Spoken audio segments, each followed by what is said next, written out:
ॐ नमो भगवते श्रीरमणाय वन्दे श्रीरमणऋषे आचार्यस्य पदाब्जम् यो मे दर्शयधीशम् भान्तं ध्वान्तमतीत्यः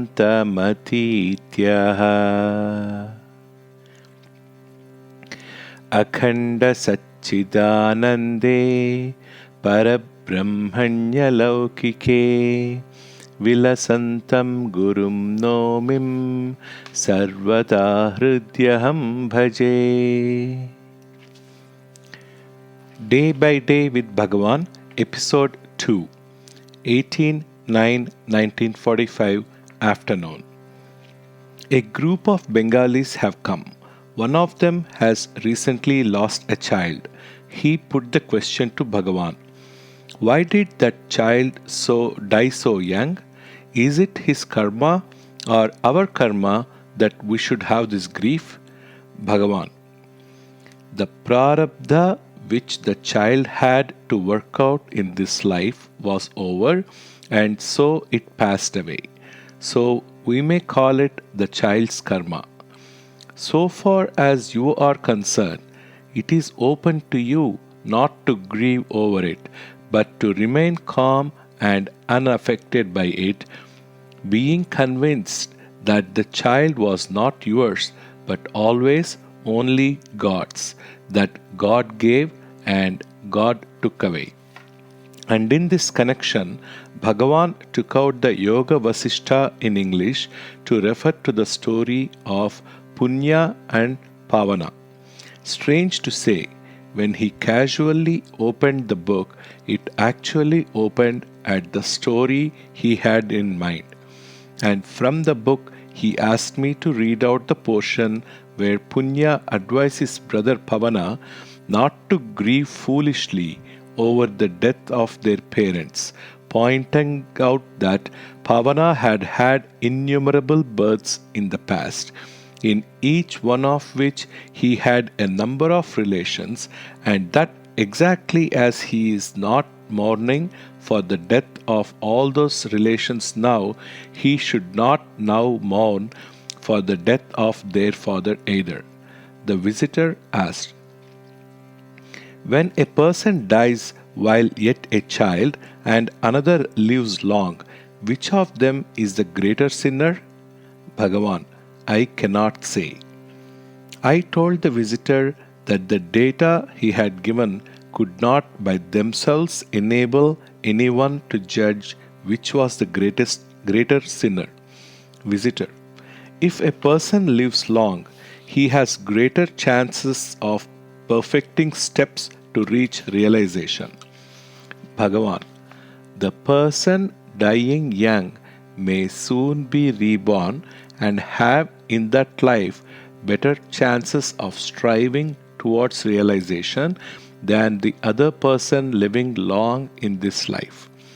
A visitor asked, when it is said that we must renounce all activities, is it meant that we should reduce our activities as much as possible?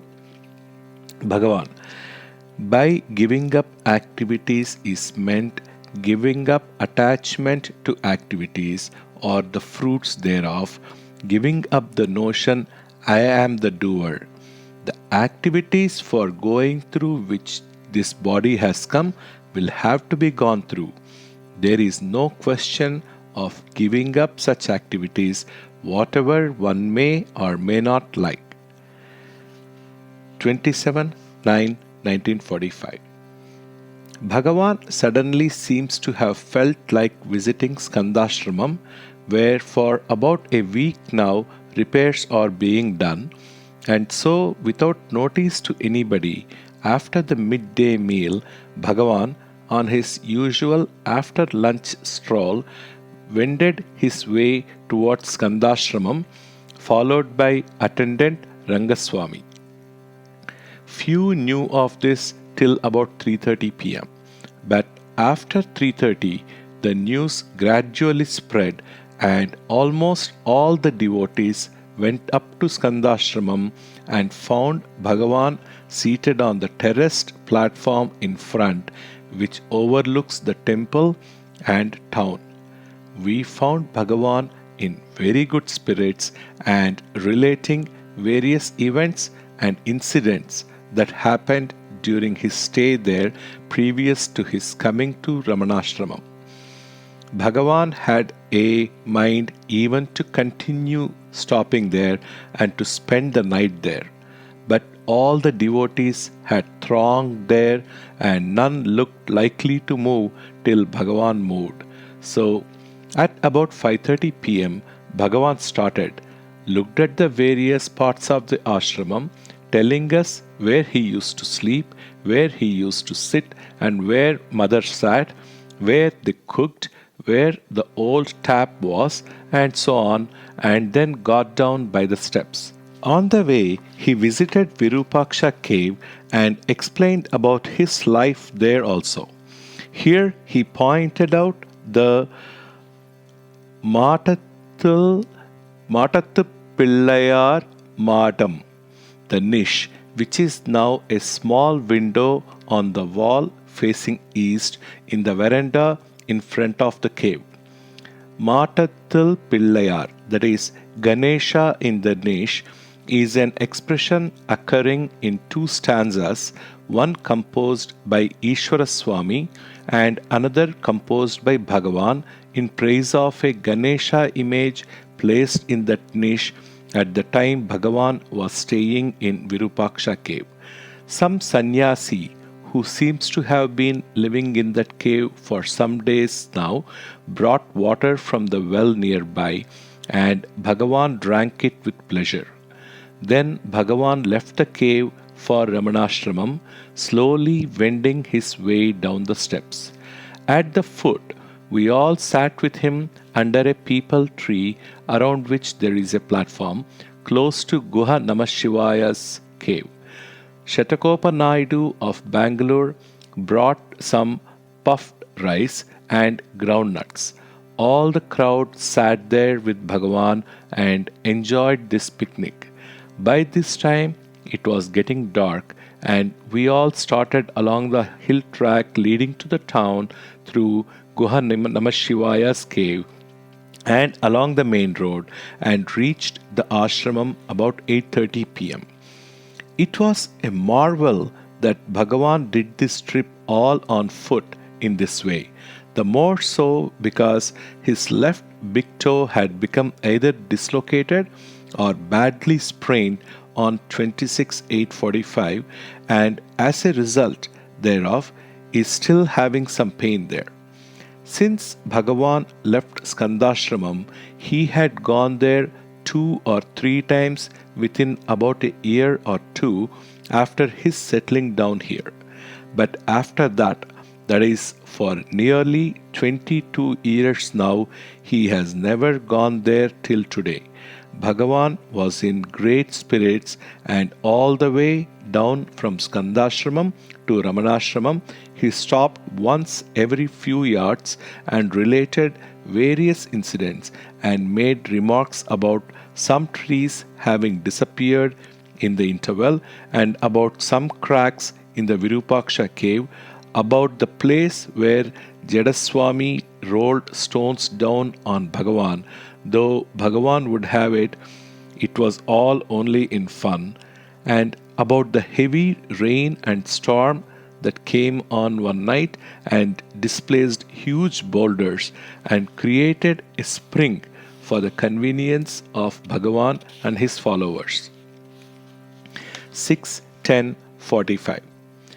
It was reported to Bhagavan that somehow under cover of the leaves 2 mangoes had escaped the notice of the monkeys and had grown to quite a big size, and that they were discovered today, and that one was taken away by the monkeys and the other left behind.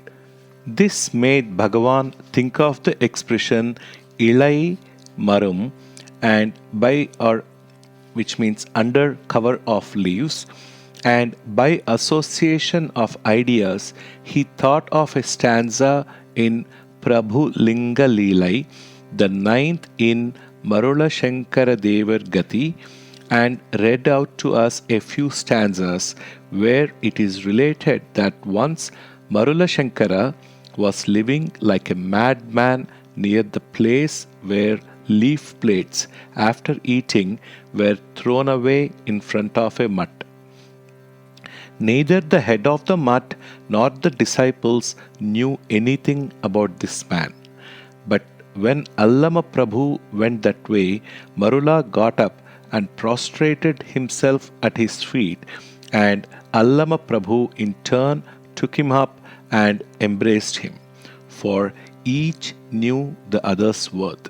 Only a jnani can recognize a jnani. One who indulges in Kriya, Charya, or Yoga can be recognized by these activities which he goes through. But in the case of a Jnani, there is no such external thing by which we can recognize him. I note this incident the more particularly because some who come here also sometimes have found it difficult to recognize Bhagavan's worth and have even asked me, "What is there about this Bhagavan of yours which makes you think he is a great man or a realized soul? He eats and sleeps and does everything else like us." 8:10:45 afternoon.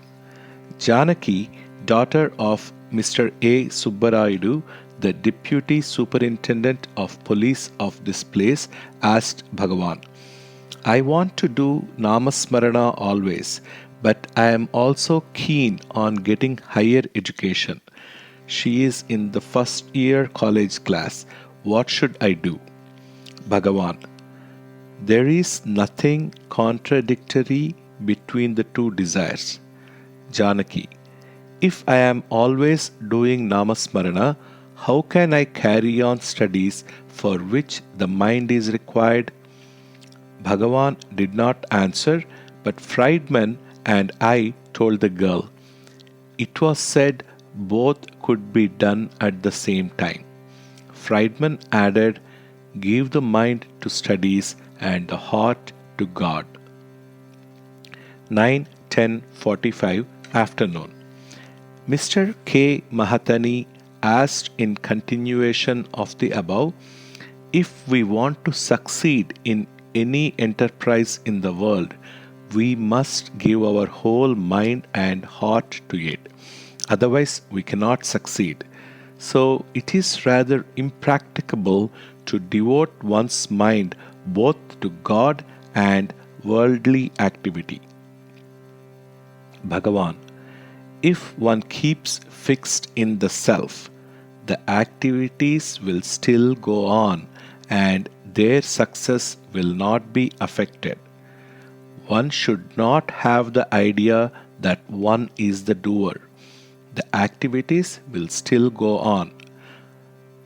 That force, by whatever name you may call it, which brought the body into existence, will see to it that the activities which this body is meant to go through are brought about.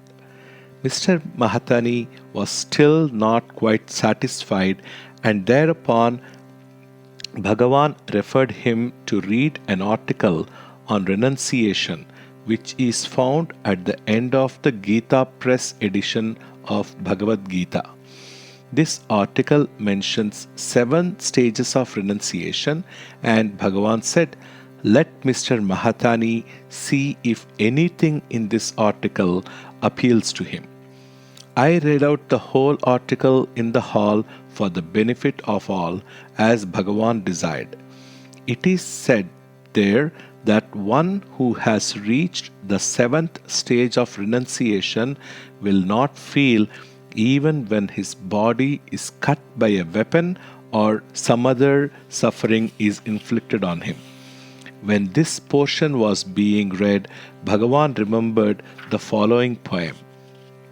Translation: "They won't be afraid even if guileful enemies stab their chest, or they are surrendered by fire or bitten by a cobra, all will be bliss for them.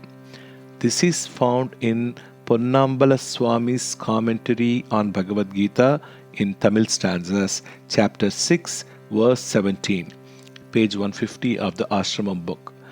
Continuing this topic, I said, it is true such things are said in the books, but we see that the Jnani feels pain.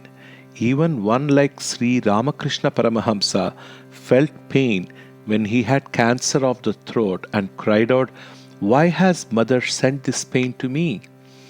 Bhagavan, it may be like that in the beginning due to long association or habit, but afterwards it will pass off. In this connection, I must record that long ago, once when Bhagavan was suffering from some illness and I expressed concern, Bhagavan was pleased to explain to me that he felt the pain as in a dream and no more. 10:45 morning. I came across the following on pages 110 and 111 in Letters to My Friends by Gilbert Henry Gedge in the September 1945 issue of Science of Thought Review.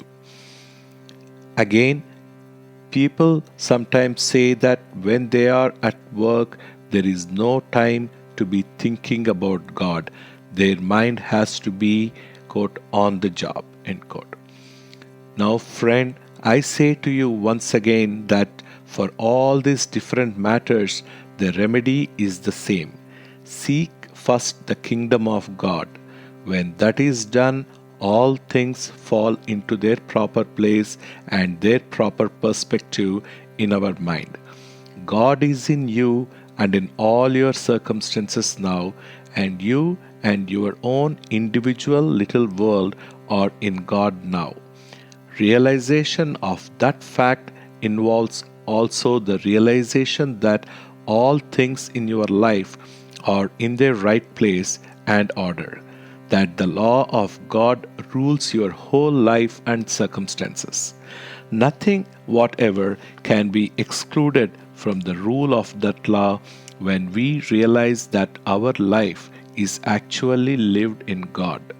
Even when we are engaged in our daily work, it helps to think of God, to recognize His presence with us, within and around us, and in our job. It helps even more to see the job as God's work, for when we do so, we find new and better ways of doing it and are blessed in the doing. I read this out to Bhagavan and he approved of it and even asked me to show it to Mr. Mahatani as bearing on last evening's discourse. 11:10:45 morning. Mr. G.V. Subbaramaya arrived. Just then, Bhagavan was reading a Telugu translation of his preface to Dakshinamurti Stotra in Tamil.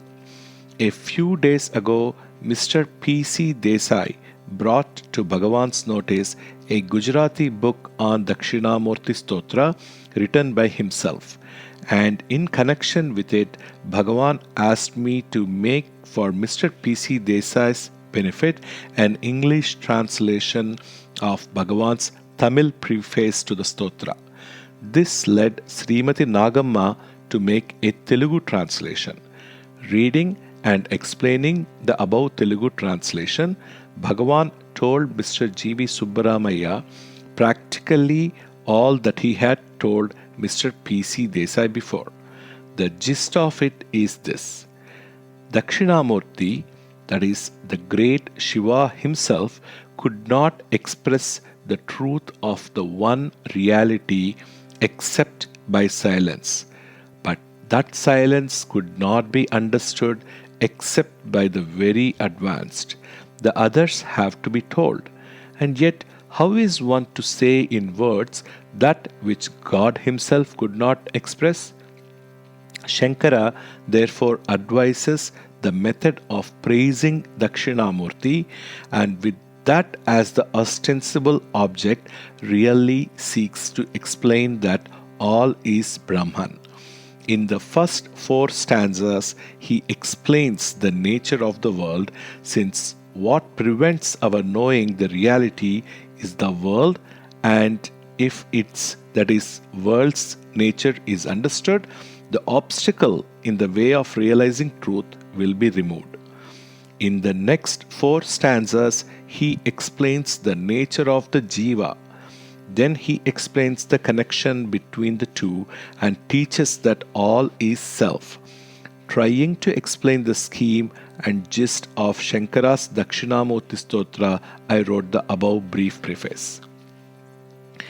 18:10:45 morning. A visitor from the Punjab asked Bhagavan, "When I meditate, I feel a certain bliss at times. On such occasions, should I ask myself, who is it that experiences this bliss?" Bhagavan, if it is the real bliss of the self that is experienced, that is, if the mind has merged really in the self, such a doubt will not arise at all. The question itself shows real bliss was not reached. All doubts will cease only when the doubter and his source have been found. There is no use removing doubts. If we clear one doubt, another doubt will arise, and there will be no end of doubts. But if the doubter is found to be really non existent by seeking for the source of the doubter, then all doubts will cease. Visitor, sometimes I hear internal sounds. What should I do when such things happen? Bhagavan, whatever may happen, keep up the inquiry into the self, asking who hears these sounds till the reality is reached. A second edition of Sri Ramana, the Sage of Arunagiri by Aksharajna has recently come out. Sampling it here and there, I came across the passage that Bhagavan blesses his disciples in various ways, the mild by sight, the middling by thought, and the advanced by touch. Once, when I was reading Kaivalyam in Tamil, I asked Bhagavan, many books speak of Gurus blessing disciples or giving Diksha by touching the head of the disciple with their hands or feet. How is it then Bhagavan never does any such thing? Bhagavan then told me, It is true the books mention the three ways of Diksha, namely by sight, touch, and thought. But Diksha by thought is really the best. So I asked Bhagavan today about the above passage in Aksharajna's book, saying, he also knew Bhagavan well. He must have had some reason for saying so. Bhagavan said, I don't know, and added, I might have touched some by accident or for other reasons, not with the intention of giving Diksha. In this connection, I may record on the authority of Mr. G.V. Subbaramaya, who was present when the incident occurred, that some years ago, an old, venerable, and distinguished looking ascetic from North India was staying in the ashramam for about a month. That he used to repeat the entire Bhagavad Gita, and that on the day of his departure, Bhagavan touched him in the following circumstances. Bhagavan returned to the hall after his morning stroll and sat on the couch. While his feet were still touching the ground, the above ascetic fell at Bhagavan's feet, his head almost touching Bhagavan's feet, and prayed that Bhagavan should bless him with Diksha by touch, adding he would not get up till Bhagavan did so. Bhagavan thereupon was pleased to put one of his hands on the old man's head and lifted him with the other hand. While all this talk was going on, Dr. Srinivasa Rao was massaging Bhagavan's feet, which had some rheumatic trouble. Bhagavan humorously remarked, "Doctor is now giving Diksha to me by touch." About 15 days ago, when the doctor was massaging Bhagavan's feet, Bhagavan asked him to stop, saying, "What you have done is enough. You may go and sit down. I shall do some massaging myself and get some punya. Why should you alone have all the punya?" And began massaging himself. Punya is spiritual merit earned, for example, by service to a master. 19:10:45 morning. A barrister from Bombay asked Bhagavan, "I have read the works of Bhagavan and others, and though I can understand them intellectually, I have not been able to realize anything in experience. I have tried Bhagavan's method for about 6 years, and yet I have not made any progress. When I meditate, other thoughts come. For people like me, living in cities and doing our work and coming here only occasionally, what sadhana would Bhagavan advise so that we may succeed better than I have so far been able to do?" Bhagavan: "Your real nature is always there. Your meditation, etc., come only temporarily. Reality being yourself, there is nothing for you to realize. All that is required is that you should give up regarding the unreal as real, which is what all are doing. The object of all meditation, dhyana, or japa is only that to give up all thoughts regarding the not self, to give up many thoughts, and to keep to the one thought. As for sadhana, there are many methods. You may do vichara, asking yourself, 'Who am I?' Or if that does not appeal to you, you may do dhyana, 'I am Brahman,' or otherwise, or you may concentrate on a mantra or name in japa. The object is to make the mind one pointed, to concentrate it on one thought and thus exclude our many thoughts. And if we do this, eventually even the one thought will go and the mind will get extinguished in its source." Visitor: "In actual practice, I find I am not able to succeed in my efforts. Unless Bhagavan's grace descends on me, I cannot succeed." Bhagavan: "Guru's grace is always there. You imagine it is something somewhere high up in the sky, far away, and has to descend. It is really inside you, in your heart, and the moment, by any of the methods, you effect subsidence or merger of the mind into its source, the grace rushes forth, spouting as from a spring from within you." Another visitor asked, "What is the reality of this world?" Bhagavan: "If you know your reality first, you will be able to know the reality of the world. It is a strange thing that most people do not care to know about their own reality, but are very anxious to know about the reality of the world. You realize your own self first and then see if the world exists independently of you and is able to come and assert before you its reality or existence." Another visitor asked, "Why is there so much pain even for the innocent, such as children, for instance? How is it to be explained? With reference to previous births or otherwise?" Bhagavan: As about the world, if you know your own reality, these questions won't arise. All these differences, the pains and miseries of the innocent, as you say, do they exist independently of you?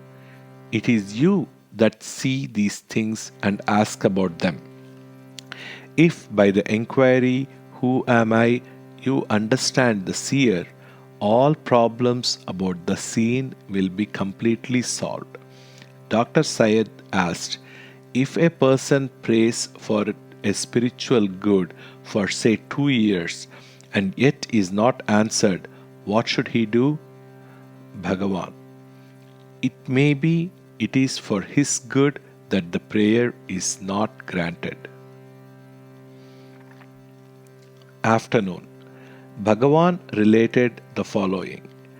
When my uncle Nilliyappa Iyer came to see me, I was in the mango top grove near Gurumurtham.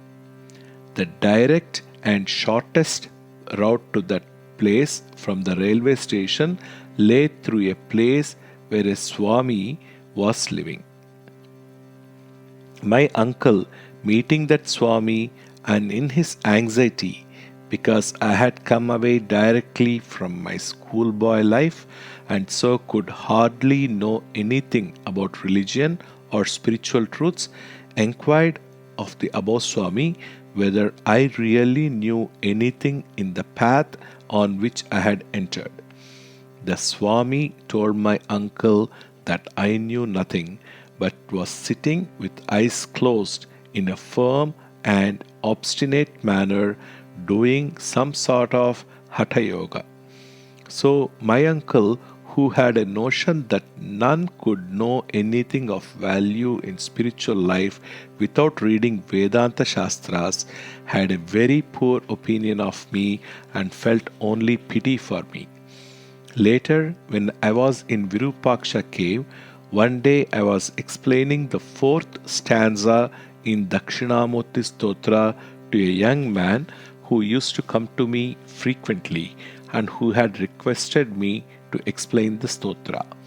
In those days, I was still generally silent and people thought I was observing Mauna.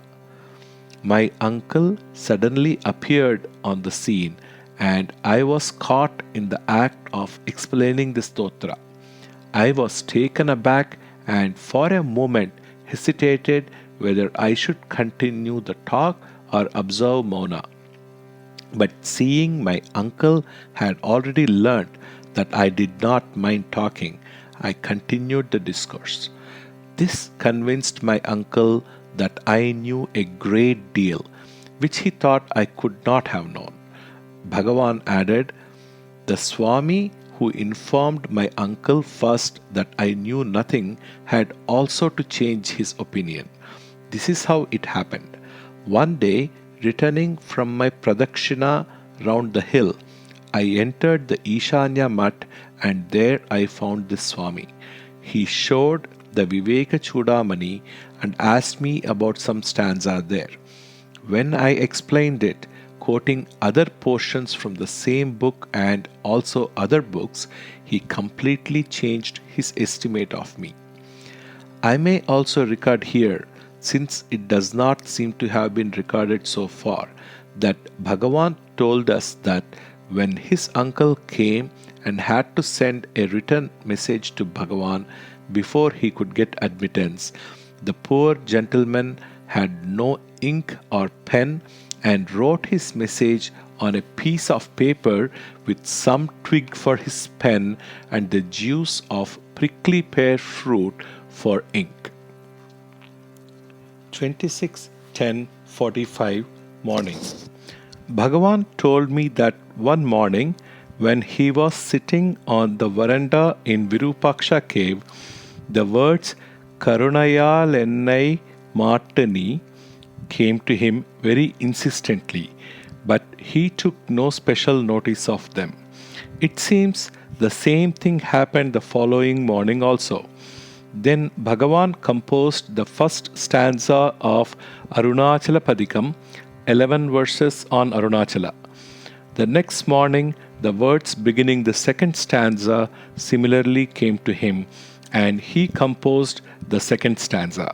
And so it went on every day until the last two stanzas were composed on one day. On that day, after composing the two last stanzas, Bhagavan, it seems, started for Giri Pradakshina, going round the hill. One of his disciples, Ayyaswami, brought a piece of paper and pencil and told another disciple who was going with Bhagavan, Bhagavan has been composing one stanza every morning for some days now, and today he has composed two stanzas. More may come to him today. In case they do, have this paper and pencil with you so that the same may be recorded. And on the way round the hill, Bhagavan actually composed the first 6 stanzas of the Arunachala Ashtakam, 8 verses on Arunachala. It seems Echamma first got the Aksharamanammalai, the marital garland of letters, published, and later Narayan Reddy.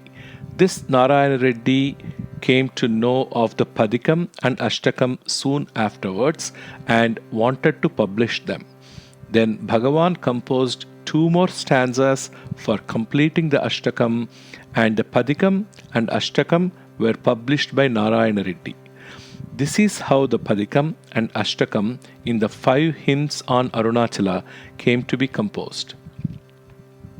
I asked Bhagavan, I know that in the Madura house itself, Bhagavan had the dawn of Jnana, and that ever since then, Bhagavan had no Dehatma Buddhi. I am the body consciousness. I know also that Bhagavan had a Tapam, a burning sensation in the body which did not cease until he arrived at the temple here and reported his arrival to God Arunachala. But I don't believe this was the Ninneri mentioned in marital garland. I also think that Bhagavan has gone through the severe pain or physical ordeal which I have read most saints had to go through when the knot between body and spirit is sundered. I wish to know when this happened in Bhagavan's life. I know this information is not needed for my improvement, but for Bhagavan's history, I think it is necessary. Bhagavan kept quiet and only smiled. But after a time, he said the marital garland was written about 1914-1915. By that, Bhagavan apparently meant to tell me that the knot was sundered long before that, about 1896 itself. Afternoon. For some days now, Bhagavan's rheumatic troubles have been pretty bad, and so his legs are being occasionally massaged with some medicated oils. For about 10 days now, there has been in the town some Swami who professes to be able to cure with his vibhuti all kinds of diseases, and people from various villages have been flocking to see him, and most of them also peep in at the ashramam to see Bhagavan. So Bhagavan said, if all these people come and see I have all these physical ills myself and need to be managed, need to be massaged with medicated oils, they will know I am no good and won't come anymore. So this massaging is good in one way. 29-10-1945 afternoon. Dilip Kumar Roy, singer and author who is on a visit here from Sri Aurobindo Ashram, asked Bhagavan, according to the Mahayoga, you say that the sages have not said anything to contradict each other. Yet we find one advocating bhakti, another jnana, etc., leading thus to all sorts of quarrels. Bhagavan, there is really nothing contradictory in such teachings. When, for instance, a follower of Bhakti Marga declares that Bhakti is the best, he really means by the word Bhakti what the Jnana Marga man calls Jnana. There is no difference in the state or its description by attributes or transcendence of attributes. Only different thinkers have used different words. All these different margas or paths or sadhanas lead to the same goal. What is once a means becomes itself the goal. When that happens, dhyana, bhakti, or jnana, which was at one time a conscious and painful effort, becomes the normal and natural state spontaneously and without effort. 30-10-45 afternoon. Dilip Kumar Roy read out a poem in English composed by him on Bhagavan and sang some songs before Bhagavan. Later he asked Bhagavan, while all say Guru's direction is necessary, it seems Bhagavan has said a Guru is not necessary. Bhagavan, I have not said so, but a Guru need not always be in human form. First, a person thinks he is an inferior and that there is a superior, all-knowing and all-powerful God who controls his own and the world's destiny and worships him or does bhakti. When he reaches a certain stage and becomes fit for enlightenment, the same God whom he was worshipping comes as Guru and leads him on. That Guru comes only to tell him, the God is within yourself, dive within and realize. God, Guru and the Self are the same. Roy, but in Bhagavan's case there was no Guru. Bhagavan, the whole world was my Guru. It has been already said that Guru need not be in human form and that the Self within, God and Guru are the same. Roy, I once asked my Gurudev, that is Sri Aurobindo, about this and he said, a spiritual Hercules like Bhagavan needs no Guru. Bhagavan, everything in the world was my Guru. Don't you know that Dattatreya, when he was asked by the king which Guru had taught him the secret of bliss, replied that the earth, water, fire, animals, men, etc. all were his gurus, and went on explaining how some of these taught him to cling to what was good and others taught him what things he should avoid as bad. Om Namo Bhagavate Sri Ramanaya. Sarvam Sri Ramanarpanamastu. Om Shanti Shanti Shanti.